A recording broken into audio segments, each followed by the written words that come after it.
Oh, it started recording. What did? This. Yes, I asked it to. Oh, you asked it to? Okay. I think. Maybe I didn't. Oh no, it's recording. That's okay. I'll leave you in peace.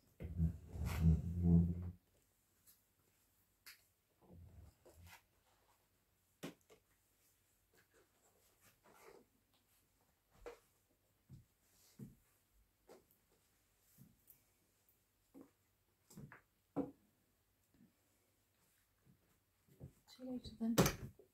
Yep.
Hi. Hi there. Hello, Greg. How are you doing? Yeah, good. I can't see you yet. Oh.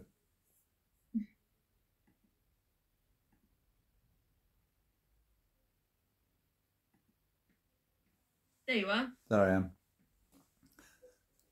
Oh, I like your. You look very professional. I'll come a bit more central. Yeah, that's perfect. Wow, I wish everyone had been that efficient.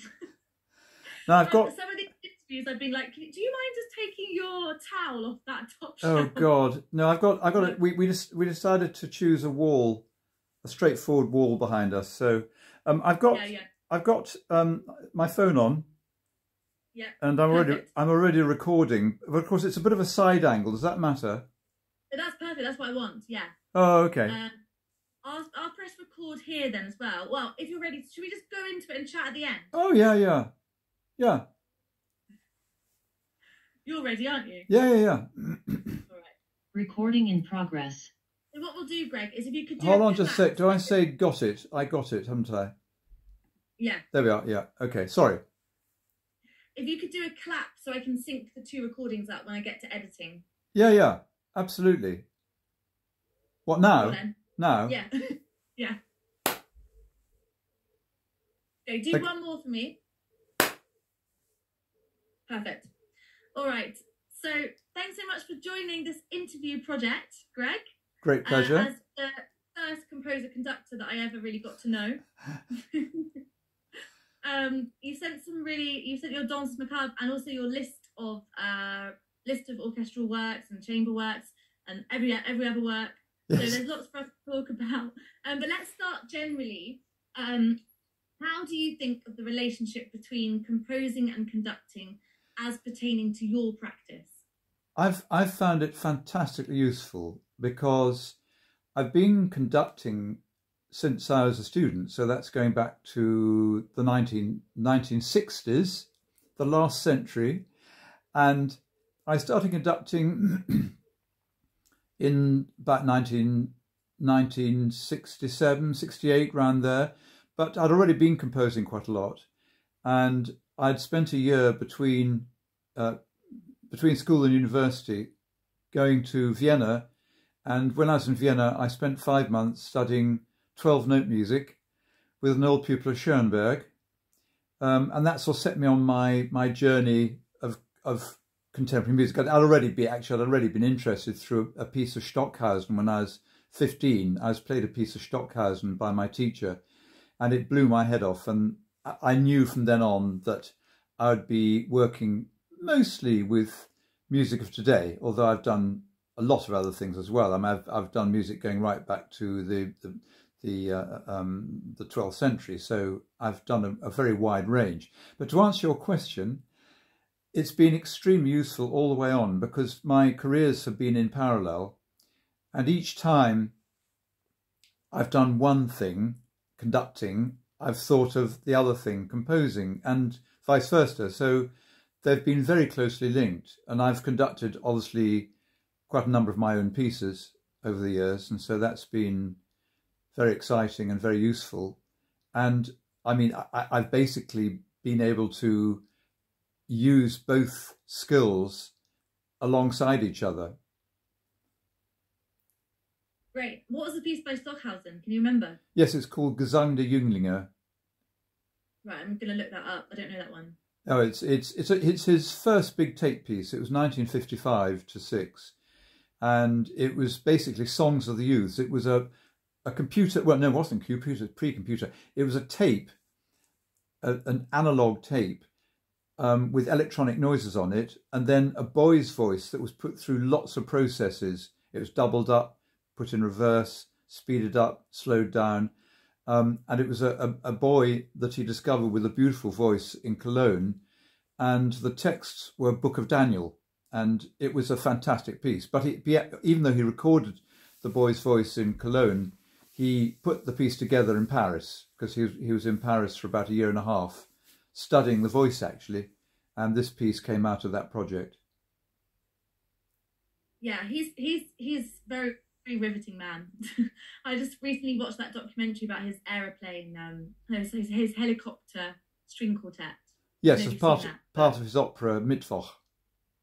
Yeah, exactly. Yeah, it's pretty mesmerising. And that was only done for the first time in Birmingham about 12 years ago, 15 years ago. The full piece, the full opera was done for the first time in Birmingham. It had never been done complete during his lifetime. I didn't know that. So he never got to hear it. Not complete. He'd done the parts, lots of different parts. Yeah. And for example, I was chorus master on one of the big choruses, so I got to know the chorus very well. Wow. Yeah. Amazing. So can you describe a moment when the process of conducting changed the course of a piece you had written already or were in the midst of writing? I've been thinking about that question, and I actually couldn't find an answer. There have been various pieces I've conducted where maybe I slightly alter dynamics or alter direction, but it actually, I have to confess, and I don't want to sound haughty on this, but I've actually not had to do much revision having conducted a piece. I've not had to do much revision on any piece. On my most recent pieces, for example, my most recent big pieces were a violin concerto 5 years ago, and then more recently an oboe concerto. And both those pieces I went straight into with the soloists. I did a little bit of work with the violinist before I finished that piece. And that's about an 18, 19-minute piece. And then the oboe piece, I did take to the oboist, but he didn't want to do any changes. He was very happy with what I'd done. So in fact, I've actually not had to make many changes when I've conducted my own pieces. So can I infer from that is it true to say that most of the pieces you've written, you would hand over and they'd be polished, ready to go, rather than maybe a more coma, say, environment where you might workshop it for a bit together first? Is that fair? Yes, although actually I wrote a piece for Merton College Chapel Choir about 7 or 8 years ago, which was part of their Merton songbook. And I wanted to make sure the choir could perform the piece I'd written. And so I revised it actually 3 times in the end, because I made it, I wouldn't say simpler and simpler, but I organised it in a more simple way so that it wasn't too tricky for the choir to do. And the conductor was a good friend of mine. And I said to him, I want you to be really honest. I don't want you to struggle with this piece. So if it's too hard, you must tell me. And he said, too hard. So I said, fine. So I made some alterations, and he said, still too hard. I said, fine. I said, actually, the one I'm sending you now is really more or less the final version, and so I hope it works now. And he said, yes, it does. And actually, they performed it really, really well. I was very, very happy. Particularly important with choral writing, isn't it? That something does feel like enjoyable and accessible. Yeah, I suppose I've been accused by close family friends along the years of writing music that's too complex. And it's really hard because your brain creates something and you don't find it complex because your brain's created it. I work mostly directly onto Sibelius. And so obviously I hear feedback from Sibelius, which is normally a bit tinny, particularly with the vocal stuff. But I'd say generally the pieces that I've composed have gone more or less straight into production, except for that Merton piece. There have been other ones where I've can't think of that. In fact, actually, I'm rewriting a piece at the moment, completely rewriting a piece for a cathedral choir. I won't say which one. And it was originally SATB a cappella. And I looked at it again. It was delayed because of coma, and I looked at because of COVID. It was delayed because of COVID. Sorry, I said it again. It was delayed because of COVID. So I looked at it again about 6 months ago and decided that it was far too tricky. And so I decided to add an organ part. And while I was adding the organ part, I also changed a lot of the voice part. So I've only done the Kyrie and Gloria so far. And that's a job. I'm going to my house in Normandy on Monday. And one of my projects when I'm there is going to be finishing this Mass. Well, it sounds like you're doing lots of vocal writing at the moment. Lovely. Well, yeah, I am, but I'm also just about to start working on a piece for saxophone and piano. And I've also started, just actually a few nights ago, sketching the beginnings of a string quartet. And so I've always got about 5 pieces on the run, which I like doing because I sort of work on one and then I don't get fed up with it, but I think, okay, I'll just leave that to cook for a while, and then I go on to another piece, and then I wake up the next day and I either continue the piece I was doing the night before or go on to the other pieces. So I do chop and change things quite a lot. I don't know how you do that personally. I think if I did that, I think they'd all start sounding the same. but yeah, definitely, I can see why if it helps you, maybe takes the pressure off trying to work on one and get that one done. Well, also, I don't know about you, but I get a lot of ideas when I'm just walking around the streets or driving. Absolutely. And also, I dream about pieces quite a lot. I've always dreamt about pieces, and I woke up in the middle of the night, about 3 o'clock, I think it was, about 4 nights ago, and I couldn't get the beginning of this string quartet out of my head, so I had to come downstairs and put it on computer while it was still there. That's a nice feeling. Yeah. Do you think your conducting experiences ever have an impact on that? Ever have an impact on, say, the energy you might get for a composition or the next piece of inspiration, say? I suppose so. I think there's a knock-on effect always. So if I'm doing a whole lot of conducting, I'll probably be thinking. Most of my orchestral conducting has been abroad, and so I do a lot of walking when I'm abroad, and I suppose I get ideas, yes, when I'm conducting a piece, not necessarily connected with that particular composer. If I'm doing a piece by Nielsen or I don't know, Sibelius or even Tchaikovsky, I don't think, I must write a piece like Tchaikovsky. I go off in a different angle. I go off into a Gregory Rose angle. But yes, I think there is. I mean, there's certainly knock on. Yes. Right, let's keep going with the questions. I knew this would happen. I knew you'd have lots of interesting things to say. I mean, we'd go off on little roads. So the next question, do you ever find that thinking practically, of course, as a conductor must think practically, gets in the way of writing the piece you thought you wanted to write? Well, that's a very good idea. I over the years, I mean, you know my work with Coma, and also I've been a staff conductor at Trinity Laban for 27 years. And so when I was conducting Coma for 20 years and concurrently doing the Trinity Laban work, I was conducting 50 or 60 new works a year, mostly either orchestral or instrumental, and occasionally new choral works, but mostly actually instrumental. And that was a very, very important part of my work.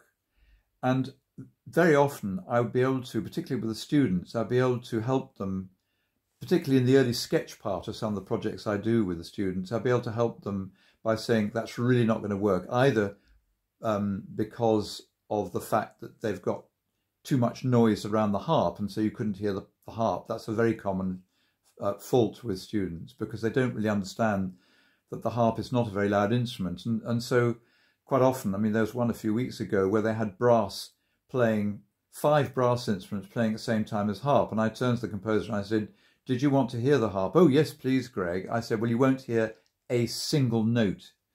So, you know, you've got to think about that. So then I help them reorchestrate. And I find that really useful. It's a really useful part of my composing and conducting side.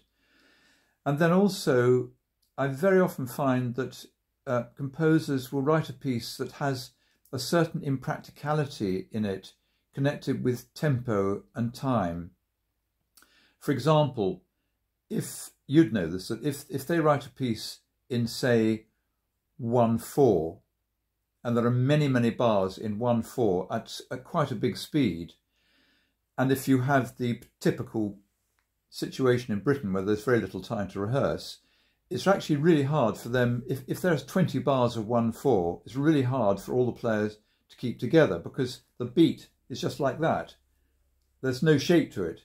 And so either, if it's in the sketch form, I will say to the composers, "Can you please put this into 4/4 or 3/4 or changes?" Doesn't matter how many times it change, but can you put it into a regular meter so the players know where they are? Because they can follow a beat that goes in shapes, but they can't follow a beat that's just straight down, straight down. And so that's a very much practical part of my work that I find really useful. And when I'm composing, I do the same thing. I think, oh, that's not going to work. It needs to be a 3/4 followed by 1/8, followed by 3/4, followed by 7/8. So I change the times in order to accommodate the conducting process. So that's when my conducting and composing come together. Yeah, that's really clear. Thank you. And are there any historical composer-conductors who have informed the way you think of the relationship between composing and conducting? Yes, my great hero was Pierre Boulez. And when I was a student, I used to go to rehearsals of his at the proms and things. And I very much base my conducting style on his. He was a great influence on me. And although his music is very complex and quite hard to understand and appreciate, his conducting was always very succinct, and he never ever wasted a gesture, and I found it fantastic. And when I became a professional singer in the 70s, one of my careers was as a professional singer. I've been through about sort of 6 different careers. I had great pleasure when I was an extra with the BBC Singers of singing under Pierre Boulez. There's one particular work which was Jakobsleiter by Schoenberg, and it was fantastic just watching this great genius conduct this piece so straightforwardly. The players had no problems with knowing where they were, what he wanted, and he had the most fantastic ears. I remember one particular rehearsal where at the end he said, "Mr. Bassoon, at figure 52, I think you played a B flat and it's actually B natural." "Oh yes, my God, I did, Maestro, you're right." Fantastic. So watching a great master at work like that was wonderful. I mean, I've also enjoyed watching people like Thomas Adesh, the contemporary British composer, whose music I admire hugely, and he's a very good conductor. It's good to watch him. James Macmillan, I enjoy watching. He's a good conductor. So there are quite a number of people who, you know, very much in what I'd call my school, my work. And is there anything about the way, so Boulez, Macmillan or Ades, the 3 examples you gave there, is there anything about the way they conduct that you think might be impacted or influenced by their composing? Is there any kind of coincidence that the 3 conductors you're interested in are all composers?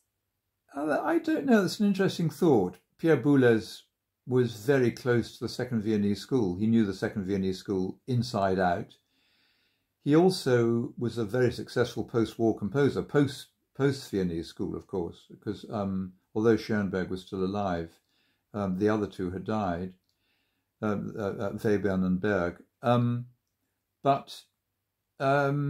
Yes, I don't know. I mean, I think Boulez was just totally wrapped up in everything he did. So his conducting and composing were closely combined. Yes. Boulez talked about. I've actually been reading a book about. I can't remember what it's called now, but notes from interviews or something like that with Boulez, and he gets interrogated on the similar questions of the relationship between his composing and conducting, and he talked about this feeling when he's conducting his own pieces of going home after the first or the second rehearsal and thinking, I need to get this notation on that part of it simpler. He says the simpler your ideas are as a composer, actually the more bold you can be in your composing. And he's noticed that he's that observation or that realization came through his conducting. I just wondered what you thought of that. It's like it ties in a bit with what you're saying about his simple gesture. Absolutely, and very often when young composers are creating pieces, and I have a chance to work with them at the workshop stage, I say to them, you've only got 50 minutes rehearsal on this piece, and the players are just not going to make a good show of it, and the person that will suffer most is you. So I mean, obviously in this country we have ridiculously short rehearsal time. It's just insane. When I go and work abroad, I don't go so much nowadays, but for example, an orchestra I conducted many times in Denmark, I'd travel on the Sunday, and then I'd have Monday, Tuesday, Wednesday, Thursday, Friday rehearsals, concert Friday night, and sometimes the same concert Saturday night. So you'd have 4 days of rehearsal. In this country, you're sometimes only stuck with one rehearsal or two rehearsals. And so I say to the students, you've got to compose a piece that not only is good for the players, but that actually will create a good example of what you're trying to do. Yeah, I had a similar experience in Helsinki this year, this March just passed, where I couldn't believe it. But I arrived there and about 6 rehearsals on my piece. Just fantastic. Really, and it makes so much difference, doesn't it? Oh, I mean, it's a different story altogether. Yeah, and they couldn't believe it when I told them in London, it's 1.5 rehearsals at most. Yeah. Was that an orchestral piece? No, actually, it wasn't. It was an early music. It was for early instruments. Oh, right. Fantastic. Yeah. But part of an early music festival, yeah. Fantastic. So you sent me Danse Macabre, which I know very well, and you sent it to me because for you, tell me, but it's for you. This has triggered something about the relationship between composing and conducting. This piece in particular for you. I suppose so. I started it because I was working with the famous Estonian Philharmonic Chamber Choir in Tallinn, in Estonia. I've been to Estonia about 15 or 16 times. It's one of my favourite places.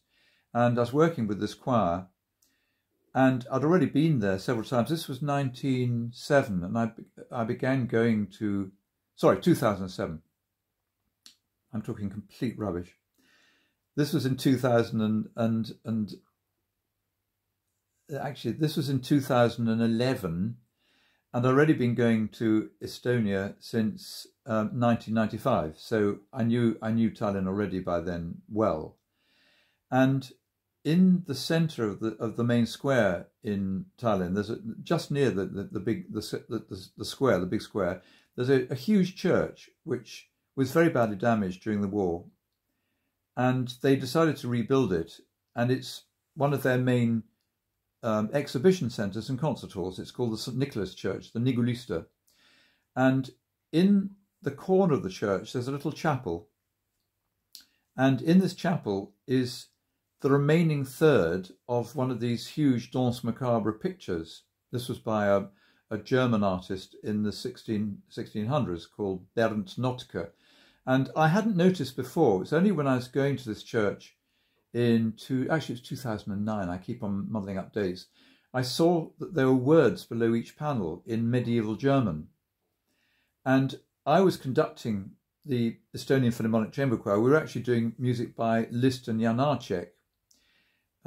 And this was a night off that I had. I was actually going to rehearsal of a new piece by Arvo Pärt, who I met there at this time. And I got to the church early, and I saw these words, and I thought, my God, that'd be amazing to try and create a piece using these words. So the next morning, I went to the director of the choir and I said, has any Estonian composer used the Danse Macabre? They call it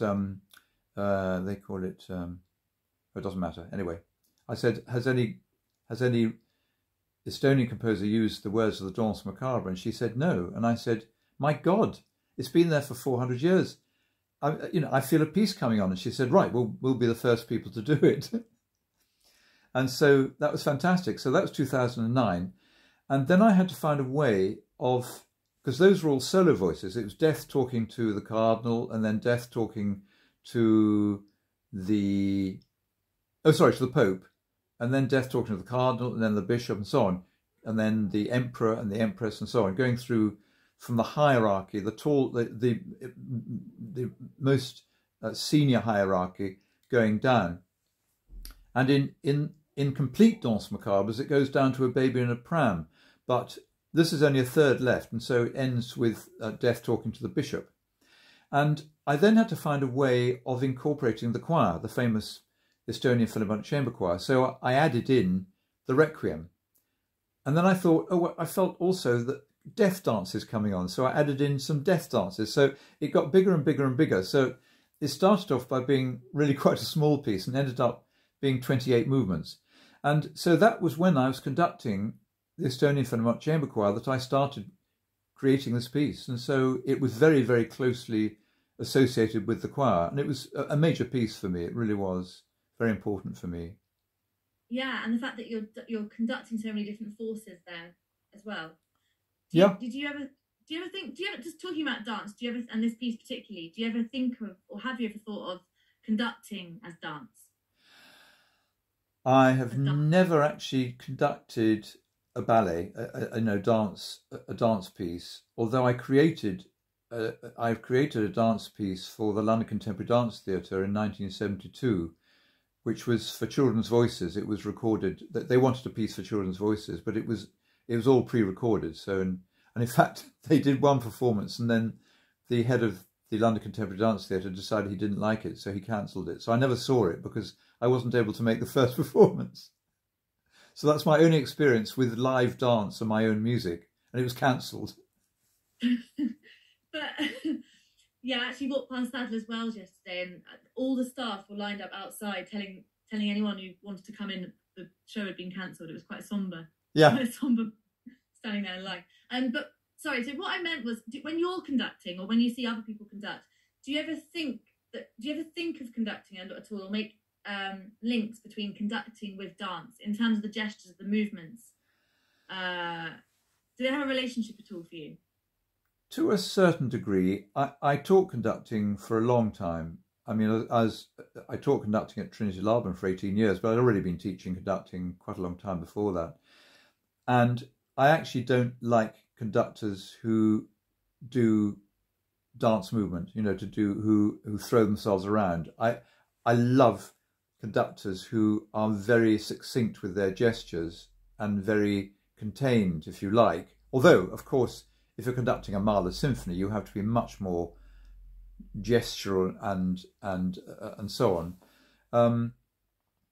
But that's where Boulez comes in, and also Bernard Haitink. I loved watching him conduct. Again, he's very similar to Boulez. He never wasted a gesture. To me, the gesture has got to be connected with the music. Okay, if it's dance music, there may have to be a certain sort of lightness in it, of course. I mean, I've done Viennese waltzes. I've done music for dance quite a lot, but not actually with dancers. And so, of course, when I'm doing Viennese waltzes, I mean, there has to be a certain sort of flowing dance-like gesture in your conducting to make it work, to make it come alive. But that's the closest I've got to working with dance. Do you ever think of the gesture, just on gesture for a moment? So maybe it's not necessarily dance unless you're doing a Viennese waltz or whatever. But do you ever think about the possible gestures when you're notating the music or when you're writing the music on Sibelius?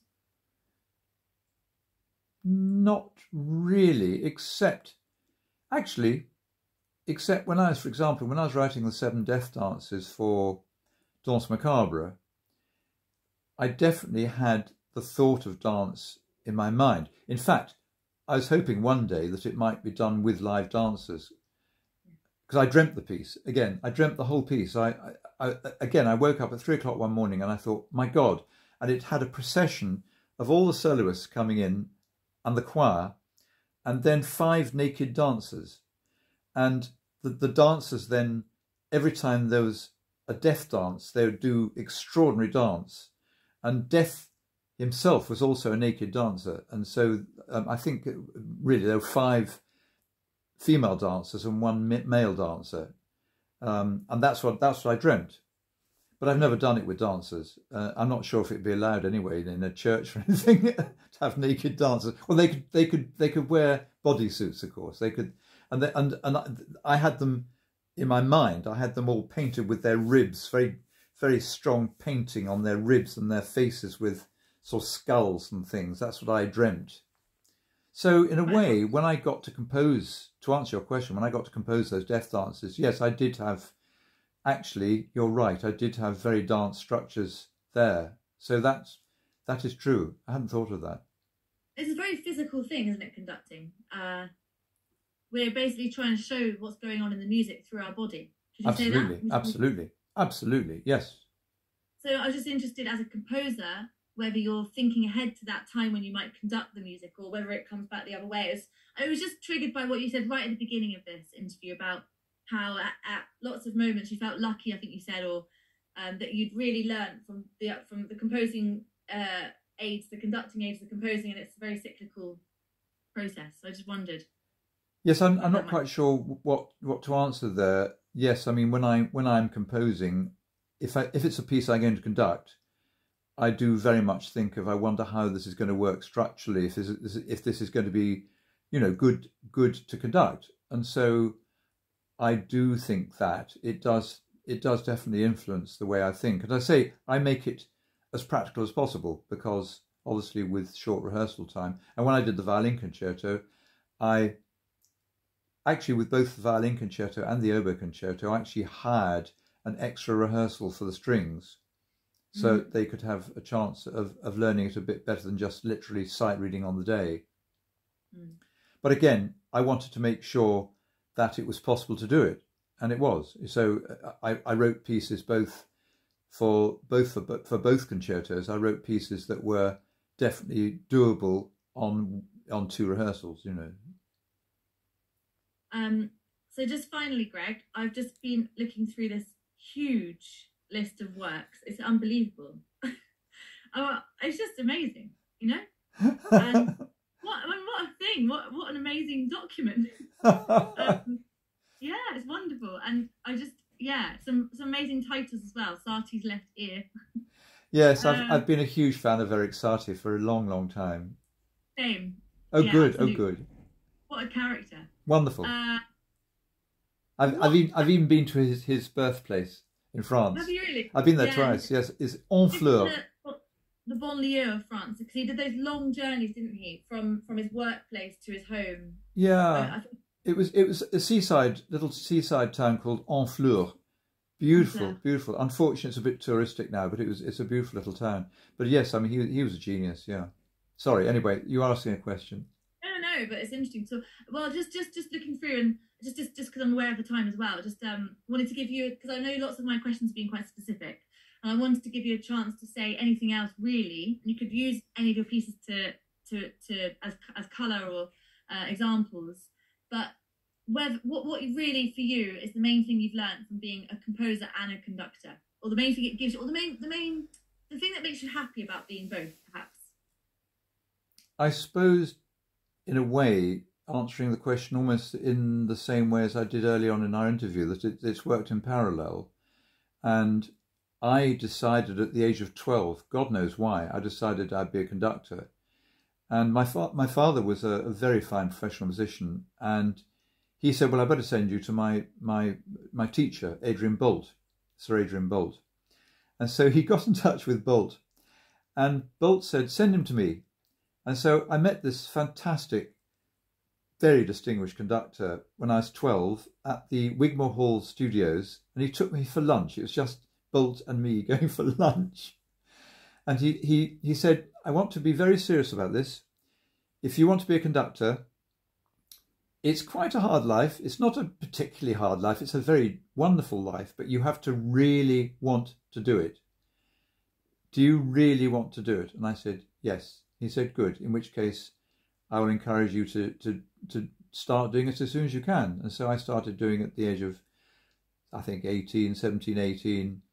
But I'd already started composing a bit by then. I mean, I don't look at any of my those early pieces anymore. My earliest piece that I recognise is about 1972. There's a piece in 1972 which I've had published, and that's a piece I recognise. But anyway, so I started conducting at about the age of 17, 18. That was in the 1960s, and I started with choral conducting, as so many people do, and then I wanted to conduct oratorio, so it was chorus and orchestra, and then I wanted to conduct orchestra, so then it was orchestra.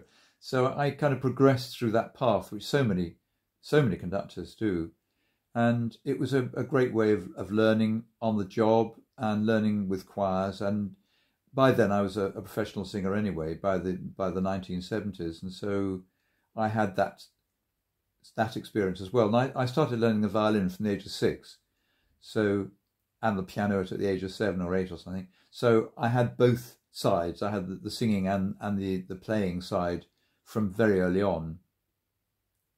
I had no idea you were a violinist.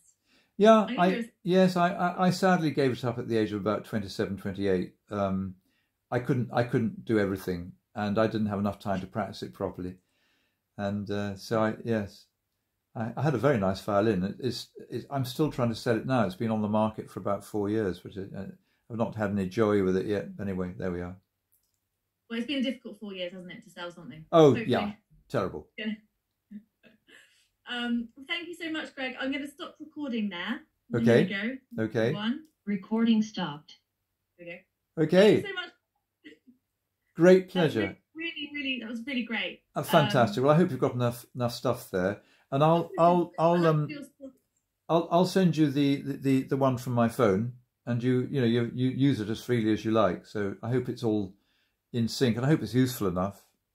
Absolutely, I loved all your stories. That's great. Fantastic. Yeah, I knew you'd be great at this. You're very sweet. Hopefully it's nice for you as well to reflect. Oh yeah, I enjoyed doing it. That was a good idea, and great news about your babies. My God, how extraordinary! Yeah.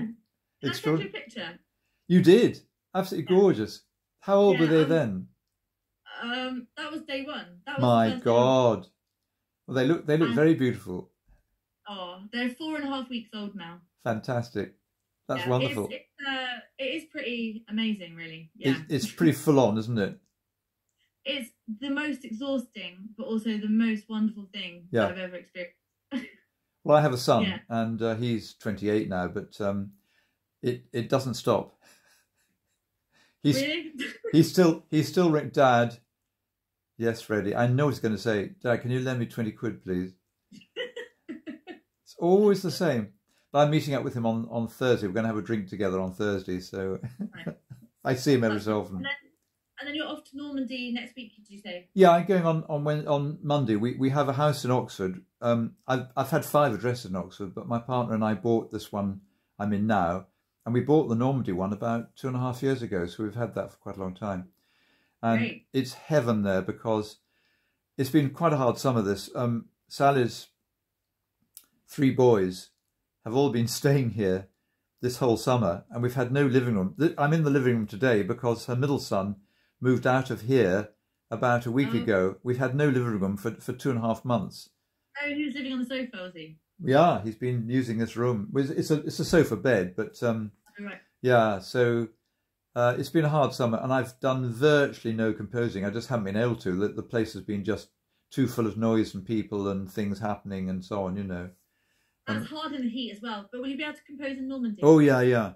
Yes, absolutely. Because it'll just be Sally and me in our house in Normandy. Although the first next weekend we've got, do you know David Briggs, the organ player? David Briggs? For some reason, yeah. I don't think I've met him. Go on, He's a top organ player. Anyway, he's come to stay with us next weekend. No, the weekend after next. Anyway, but we've got a study on the first floor, which overlooks it's on the first floor and it overlooks our little garden and then the hills of the town beyond. And it's just fantastic to be there because I can really work well there. And it's just conducive to composing. It's wonderful. But I also, when I'm there, I help her husband doing building work because he lives 8 minutes away. And I also do DIY work on our house, and I also work on the garden and the garden at the other place. So I'm actually kept quite busy, but I've got to do some composing. I've got 5 weeks. I've got 5 weeks in Gusset, so I'll get working. Do let me know if you've got any performances coming up in London or let me know. I will, absolutely. Yeah, that'd be great. Okay. Nice to see you again. Great, and good luck with everything that you're doing, you know. And let me know how the video goes. I will. Yeah. I'll keep in touch. Fantastic. Thanks, Greg. Bye. Bye.